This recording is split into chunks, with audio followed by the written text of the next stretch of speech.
മലയാളികൾക്ക് ഏറെ സുപരിചിതയായ മുഖമാണ് ആർട്ടിസ്റ്റ് അനുമോളുടേത്. ബിഗ് ബോസ് മലയാളം സീസൺ 7 വിജയിയാണ് അനുമോൾ. ആദ്യ ദിനം മുതൽ അവസാന ദിനം വരെ തന്റേതായ കണ്ടന്റുകൾ നൽകാൻ ശ്രമിച്ച അനുമോൾ പലപ്പോഴും വിമർശനങ്ങൾക്ക് പാത്രമായിട്ടുണ്ട്. ഷോയിൽ ഒപ്പം നിന്ന സുഹൃത്തുക്കൾ വരെ അനുവിനെതിരെ തിരിഞ്ഞു. PR കൊണ്ടാണ് അനുമോൾ ഷോ ജയിച്ചതെന്നും അഭ്യൂഹങ്ങൾ ഉയർന്നു. എന്നാൽ അങ്ങനെ അല്ലെന്ന് പിന്നീട് ബിഗ് ബോസ് പ്രേക്ഷകർ തന്നെ തെളിയിച്ചു. നിലവിൽ തന്റേതായ പ്രോഗ്രാമുകളും ഉദ്ഘാടനങ്ങളുമൊക്കെയായിട്ട് മുന്നോട്ടു പോവുകയാണ് അനുമോൾ. ഏതാനും ദിവസങ്ങൾക്ക് മുൻപ് അനുമോളുടെ ഒരു വീഡിയോ സോഷ്യൽ മീഡിയയിൽ വൈറലായിരുന്നു. മോഹൻലാലിന്റെ അമ്മയെ അവസാനമായി ഒരു നോക്ക് കാണാനെത്തിയതായിരുന്നു അനു.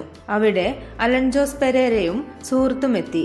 ഇവരെ കണ്ടതും അനു ചിരിക്കുന്ന വീഡിയോ ആയിരുന്നു ഇത്. പിന്നാലെ അനു ചെയ്തത് വളരെ മോശമായെന്ന തരത്തിൽ പ്രതികരിച്ച് അലൻ ജോസ് എത്തിയിരുന്നു. ഇപ്പോഴിതാ എപ്പോൾ ചിരിക്കണമെന്ന് തന്റെ തീരുമാനമാണെന്ന് പറയുകയാണ് അനുമോൾ. എനിക്ക് ഒന്നും പറയാനില്ല, ചിരിക്കാതെ പിന്നെ ഞാൻ കരയണമായിരുന്നോ? ഞാൻ കരഞ്ഞാൽ എല്ലാവരും പറയും എന്തിനാണ് കരയുന്നതെന്ന്, ചിരിക്കുമ്പോൾ പറയും എന്തിനാണ് ചിരിച്ചതെന്ന്. ഞാനിപ്പോൾ എന്താണ് ചെയ്യേണ്ടത്? എനിക്ക് ചിരിക്കാൻ പാടില്ലെന്നുണ്ടോ?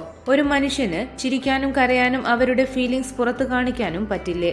ഞാൻ എന്ത് ചെയ്യണമെന്ന് ഞാനല്ലേ തീരുമാനിക്കുന്നത്? എനിക്കിഷ്ടമുള്ളപ്പോൾ ഞാൻ ചിരിക്കും, എനിക്കിഷ്ടമുള്ളപ്പോൾ ഞാൻ കരയും. അതെല്ലാം എന്റെ ഫീലിംഗ്സ് ആണ്.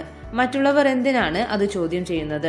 ഇങ്ങനെയായിരുന്നു ഓൺലൈൻ മാധ്യമങ്ങളുടെ ചോദ്യങ്ങൾക്ക് അനുമോൾ നൽകിയ മറുപടി. പിന്നാലെ നിരവധി പേരാണ് അനുമോളിനെ പിന്തുണച്ച് രംഗത്തെത്തിയത്.